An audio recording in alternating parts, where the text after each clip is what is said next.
Hey everyone, John Wertheim here with a quick serve podcast from day one at Wimbledon 2024, presented by Oslo Sleep Buds. I'm John Wertheim behind court 14, where we will be here for the duration of the tournament. We'll be checking in with quick hits, highlighting some top moments of the tournament, upset storylines.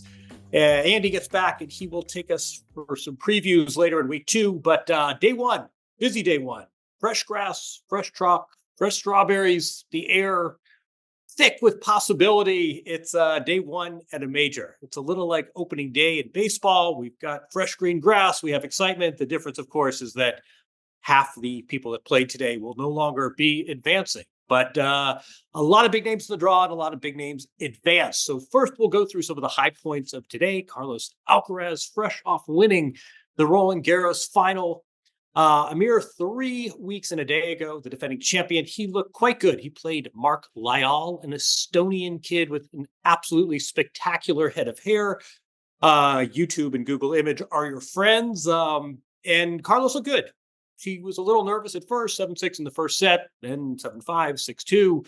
Got easier as the day went on. Of course, as the defending champ, he was able to christen center court and was worthy of the challenge. Looked good all around. Not an A+, but certainly a survive and advance. Better than that. He is into round two. He was followed by Emma Raducanu, who got a surprise opponent when her scheduled opponent pulled out. Emma Raducanu advanced to the delight of the center court crowd. And then it was Jannick Sinner's turn. For the first time in his career, he is the top seed in a major. Very first line on the draw sheet for Jannick Sinner, the new men's number one. And he was up to the task for the most part. In the inter-Jannick match, he played Jannik Hanfmann of Germany. Sinner won the first two sets pretty handily, dropped the third set, 6-3. But then responded quite nicely and won in 4 sets. So he will advance. This is a bit recalling what happened at Roland Garros last month, where Alcaraz and Sinner were projected to meet in the semifinal, which they did. And every time they played, it was sort of this barometer on who was playing the better tennis. I have to say Alcaraz advantage today as he won in straight sets to Sinner's 4, but Sinner up 2-1, drops the third, wins in 4. No problems there. Other winners today, Coco Gauff looked very good. Some people picked her to win the tournament, and she looked worthy of that today. 6-1, 6-2 over fellow American Caroline Dolehide. Naomi Osaka, who at Roland Garros was a point away from beating Iga Swiatek, the eventual winner, comes to grass, not her best surface by her own admission. She had a tight match today. Got to 4-all in the third set against Diane Parry, a French woman with a one-handed backhand. Remember one-handed backhands, especially on the women's side? Well, Naomi Osaka was able to withstand one today. Not the cleanest match, but she prevails 6-4 in the third. Other scattered winners, Jasmine Paolini, fresh off reaching the Roland Garros final. She won her very first match of her career at Wimbledon, but looked very good and very slick, smooth, good mover. And she advances. Daniil Medvedev, sporting something resembling a mustache. He looked good as well. He won his 230th match since 2020. Thank you for Opta Ace for that stat, but that is more wins than anyone else in men's tennis in that period. I think sometimes we forget Daniil Medvedev one major title in that interim, but a lot of late final showings. And today on a surface that is not his favorite, he looked very good. I think sometimes we lose track of just how spectacular a career Daniil Medvedev is putting together. Again, this is your quick serve podcast from Oslo Sleep Buds. I was fortunate enough to carry my Oslo Sleep Buds on the flight over here, and they paid great dividends. Actually did some sleeping, unlike Andy Roddick. Visit oslosleep.com for your orders today. Link in the show description. Like, subscribe, turn on your notifications, get all the upsets, all the updates. Oslo Sleep Buds to the rescue. There was some less good news. We sort of led with the positive. And most of the bad news had to do with injuries and withdrawals. None of them were more seismic than the word that came around noon that Aryna Sabalenka, who was the number 3 seed, notice I use the past tense, who won a major already this year in Australia, a real contender. Some people, Andy Roddick, even picked her to win the entire event. She announced that sadly she would be withdrawing. She had a shoulder injury that caused her to withdraw last week for the first time in her career, a mid-match retirement. She came here, she practiced gingerly. There were sort of reports that this was coming. She was very open in her pre-tournament press conference and basically said, look, I don't know if I'm going to be able to compete. We tend to hear that a lot. And then athletes are, the competitive juices start flowing. And they essentially said, look, as long as there's something more than a non-zero chance that I can win this event, it would be foolhardy to pull out. We see the scenario a lot, but that didn't happen. Aryna Sabalenka practiced a little bit, had a hit today, and basically said no mas. And it's very serious if a player, not just with her ranking and status, but with her sort of constitution, her competitive instincts, for her to pull out, that shoulder injury has to be quite serious. So she did. And the number 3 seed is now not in the draw. Ironically enough, another player from Belarus, Victoria Azarenka, another 2-time major winner, she also pulled out with a shoulder injury just about an hour before she was supposed to face Sloane Stephens.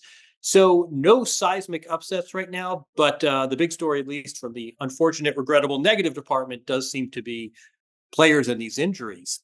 It's a long season. It's a physically taxing sport. Injuries are part of sports, but it's a little bit disconcerting when so many players, both men and women, different body parts, different circumstances, a lot of players are complaining that they are less than 100% physically. And today we had 3 different players pull out shortly before their matches. Sidebar, I noticed that in the Royal Box today, David Attenborough was here, 98 years old. He, of course, is the famous television personality and scientist and just sort of general cultural treasure. He was in the Royal Box, and I was thinking about David Attenborough and what he would have made walking around the grounds and what he saw on center court today. And I think he would have been, as someone who studies behaviors and environments and anthropology, I suspect he would have been rather charmed by the sport. And it was a nice reminder, I thought, of the life's rich pageant that tennis provides us with. We had stars. We also had players who it meant a whole lot to win $75,000 just for being in the main draw.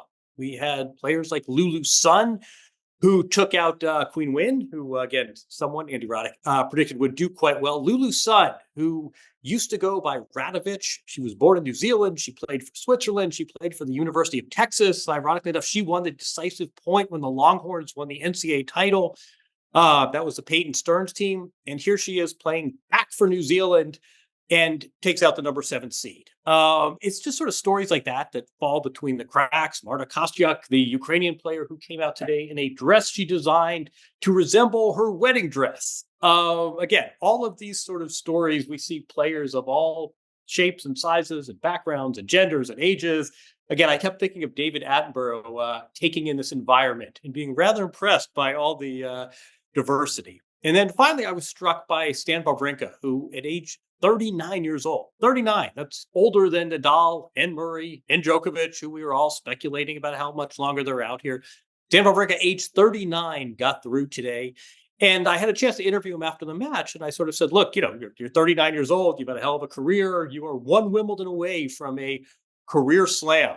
And he sort of said, yeah, but I'm not going to get it. And that gave me pause. Not often you hear an athlete say, I'm entering an event that I have no expectation of winning.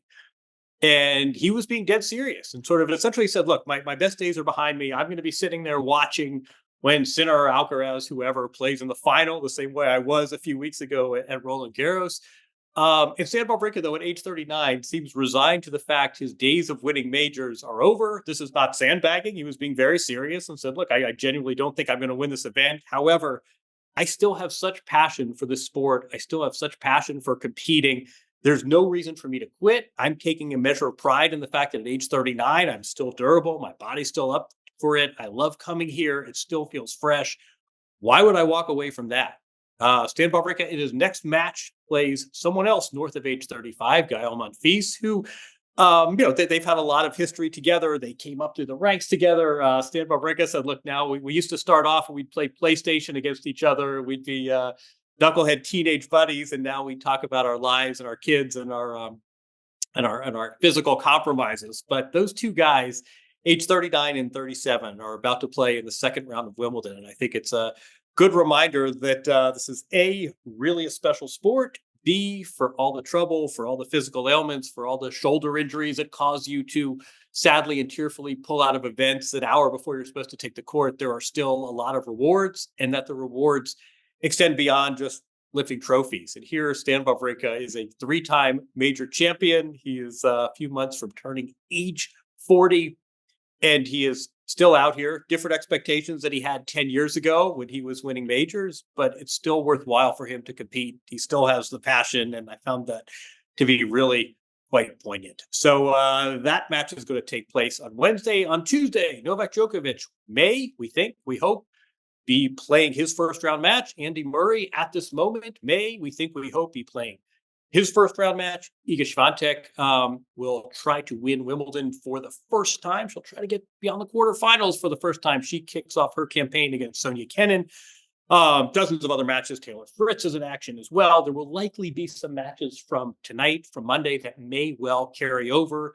It's already after 8:00 p.m. here local time. Ben Shelton is just starting the third set, having split the first two, so there's probably be some carryover. But Wimbledon 2024 is off. We're off to the races. We had some nice matches today. We had a bit of deflating news with some retirements. So it goes in this sport. And we will be back soon for another Quick Serve sponsored by Oslo Sleep Buds as this wonderful tournament progresses. Enjoy watching, everyone. The shameless Tennis Channel plug. We will be on after the matches for 6 hours on Tennis Channel with interviews, with wraps. You can see that Stan Wawrinka interview I referenced. Andy and I will be doing our thing periodically throughout this event. And thanks for listening. Thanks for your tennis fandom, and enjoy the next 13 days of Wimbledon 2023.